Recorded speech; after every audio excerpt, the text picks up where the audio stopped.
Hello and welcome to daily news analysis of the Indian Express and the Hindu. So today is 21st November, that is Monday. So we are going to discuss relevant news items and editorials that are important from our exam point of view. And then in the end, we will look at MCQs framed based on these news items. So let's get started. So COP27 forms loss and damage fund new panel to decide its structure.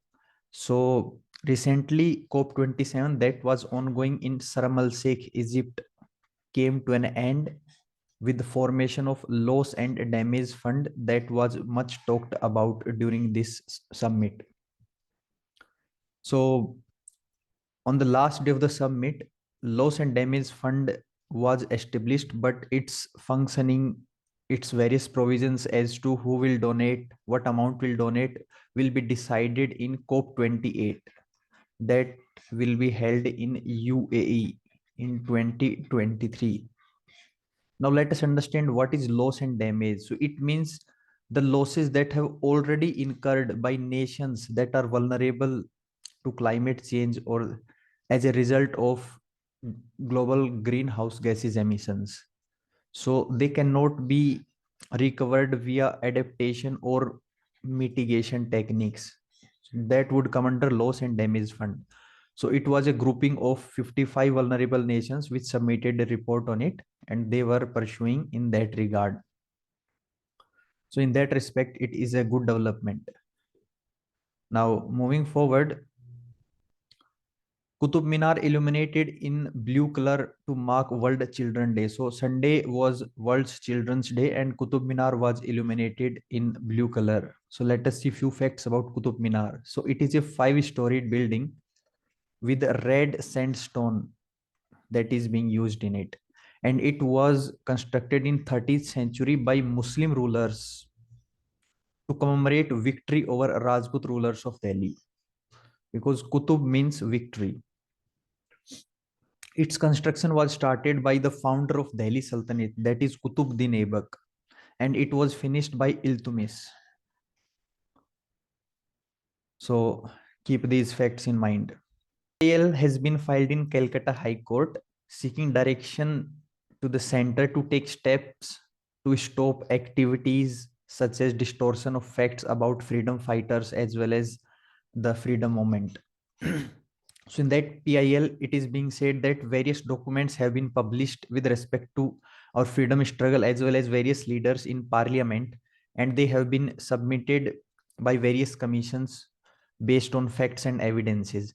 But nowadays, the movie makers as well as TV series makers are distorting the facts and making huge profits. So in that respect, this PIL is seeking to take a look at that in order to curb the distortion of historical facts. So let's see few facts about Netaji.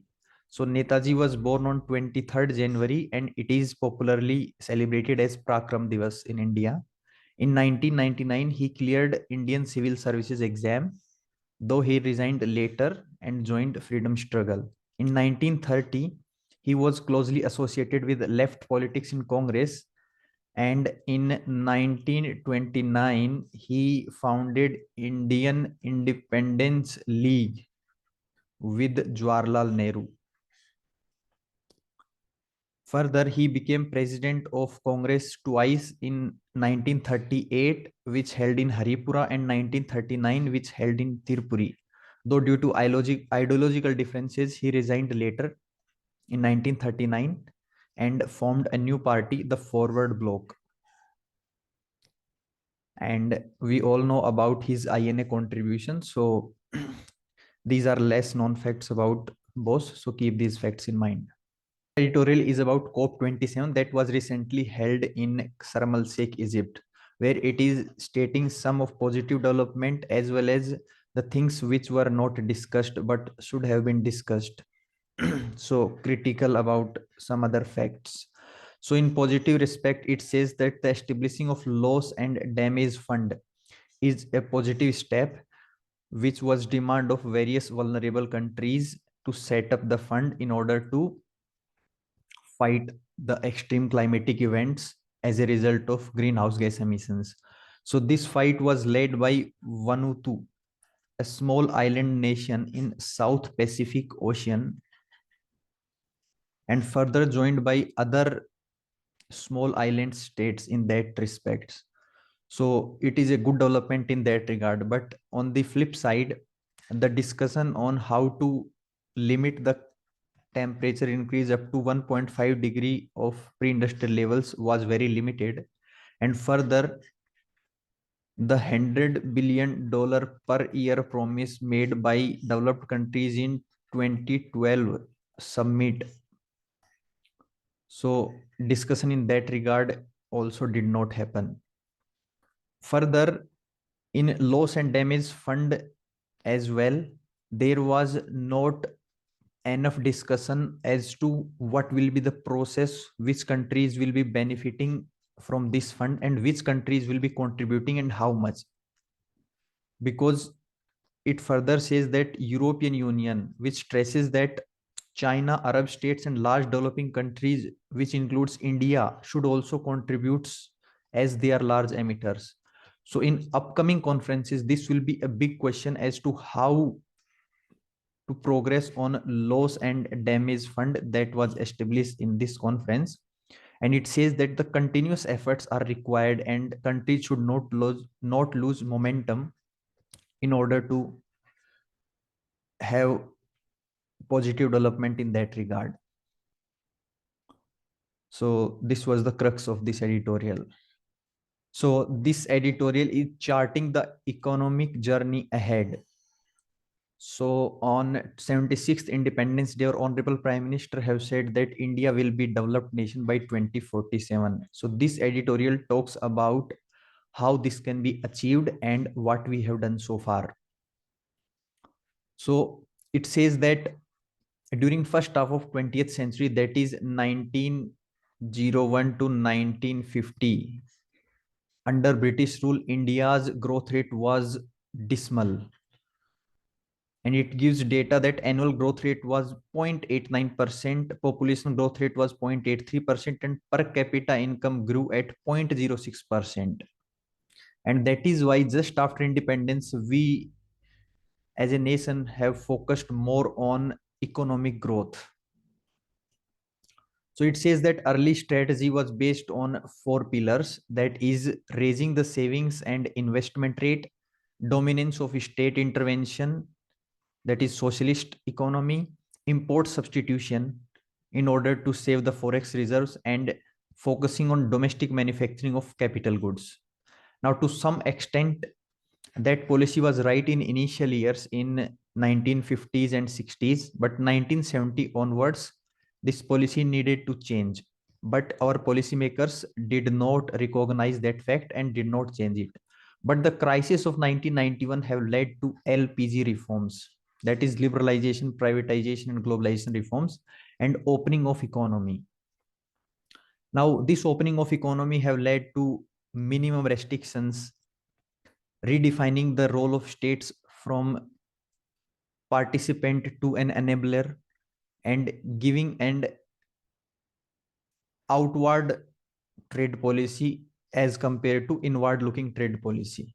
So these changes were done in India's economic policy, and as a result, we grew at a faster pace. And it further says that from 2000 to 2010, our economy grew at a very fast rate from 6% to 8%.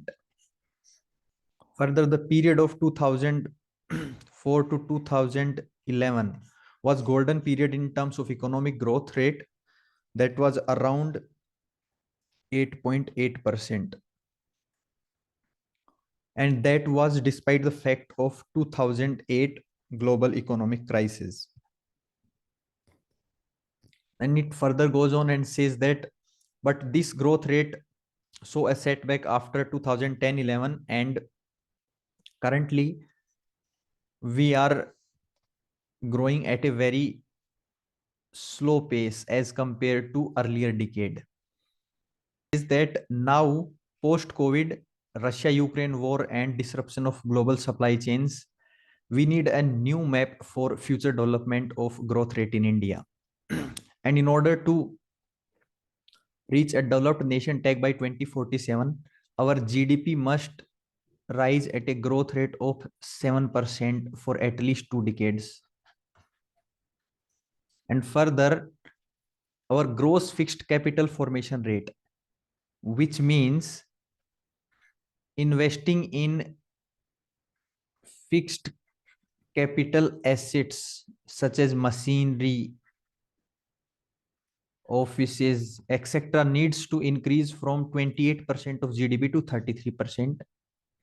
And further, the incremental capital output ratio, that means ratio of investment upon growth, that needs to decrease, which means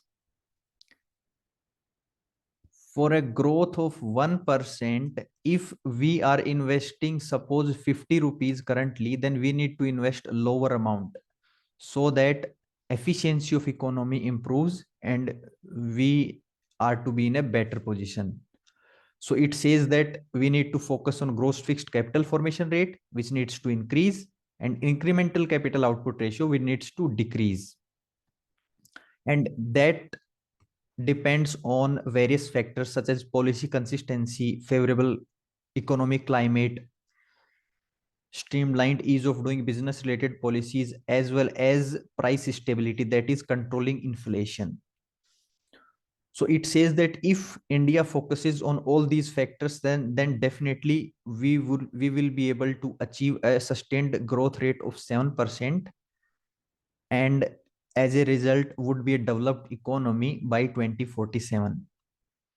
And further, it says that given the current state of development across globe, there will be various countries which would be inward looking, that would oppose the globalization. And given the Russia-Ukraine conflict, the global conflicts may not stop at once. And that is why, despite all these constraints, we must have a prudent policy plan in order to move forward in the direction of being a developed nation. It says that today India is fifth largest economy, that is fine, but when it comes to per capita income, India ranks 142 out of 197 countries, and we need to improve on that front. So we have no choice but to grow fast given the present level of per capita income. So the crux of this editorial is that at the current pace and the current level of development, we would not be able to achieve the developed country status. So in order to do that, we need to focus on various aspects. One is policy front, second is environment, economic environment front, so that we can be in the right direction to achieve the desired target. And our focus should be to improve the per capita income, on which we are on 142nd out of 197 countries. Now moving forward, with Vice President in Doha calls growth to release of 8 ex-Navy men. So currently our Vice President is on visit to Qatar, Doha, for representation of India in FIFA World Cup that is currently ongoing in Qatar. So in that respect, it says that the families of the 8 ex-Navy men that are imprisoned in Doha, they are raising their voice to release them. Now let us see few facts about FIFA World Cup, though it is not so much relevant, but still let us see few facts. FIFA World Cup was started in 1930. So 1930 year was the first inaugural year for a World Cup in football. After that, it occurred every 4 years, except during World War years. 2018 FIFA World Cup was hosted by Russia, and 2022 is conducted by Qatar. Now, if you look at geographical position of Qatar, so this is Qatar. Its capital is Doha. It is bordered by Saudi Arabia only. And further, this is Persian Gulf. This is Gulf of Oman. This is Arabian Sea, and this is Red Sea. So if you see at geography of all these Middle East nations, we can see that all Middle East nations are opening in the sea. Jordan is opening in Red Sea. Israel is in Mediterranean Sea. Palestine, Mediterranean Sea. Syria, Mediterranean Sea. Iraq, Persian Gulf. Kuwait, Persian Gulf. Bahrain, Persian Gulf. UAE, Persian Gulf. This is Oman and this is Yemen. So all countries are opening towards sea, and there is no landlocked nation among Middle East nations. So keep these facts in mind. So this is from banking sector. In last 5 years, rupees 10 lakh crore in write-offs helps banks halve NPAs. So in last 5 years, banks have written off around 10 lakh crore of the loans that were given. And as a result, the non-performing assets have reduced from 11.2% to 5%. So here you can see that 5.9%. So it is almost halved in the last 5 years. Now, what is the meaning of writing off a loan? So it means that once a loan is written off, means it is not mentioned in asset side of the bank, because loan is considered as an asset of bank on which bank earns interest as well. So writing off means the loan entry would be cleared from the books, but it does not mean that it is forgotten. Bank would still pursue that loan on some concessional terms. So in that regard, it says that out of 10 lakh crore, only 13% have been recovered so far. So this needs to improve, as only 1.3 lakh crore has been recovered out of 10 lakh crore that was written off. Now, what is NPA? NPA means when the principal amount or interest rate is defaulted for 90 days, then that is considered as a non-performing asset. So just keep these facts in mind. So that's all for news items. Now move the last part, that is MCQs based on today's newspaper. Question is, Vanuatu Island nation is located in North Pacific Ocean, South Pacific Ocean, North Atlantic Ocean, South Atlantic Ocean. So as you discussed that Vanuatu Island is located in South Pacific Ocean, that is on eastern side of Australia. This is Vanuatu Island, and it is one of leading nation to raise its voice for loss and damage fund to be given to nations who have impacted the most due to climate change. So B is right answer. Now moving forward, which are correct statements about Qutub Minar? It is made of black and white sandstone. Its construction was started by Iltutmish in 1193 and finished by Qutbuddin Aibak. And these are your options. Now, as you discussed that Qutub Minar is made of red sandstone and not black and white. So first statement is wrong.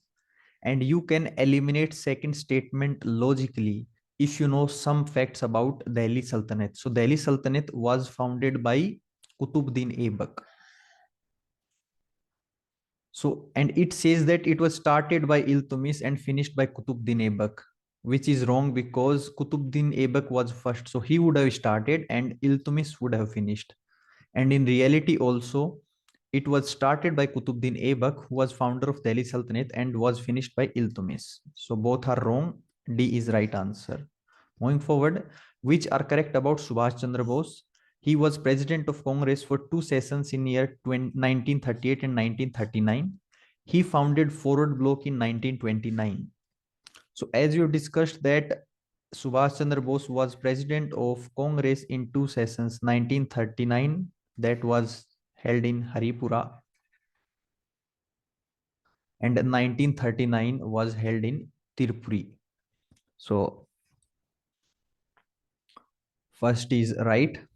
And second, he founded Forward Bloc in 1939 and not in 1929 after he left Congress. So this is wrong. This is right. A is right answer. Moving forward, which are correct statements about Middle East countries?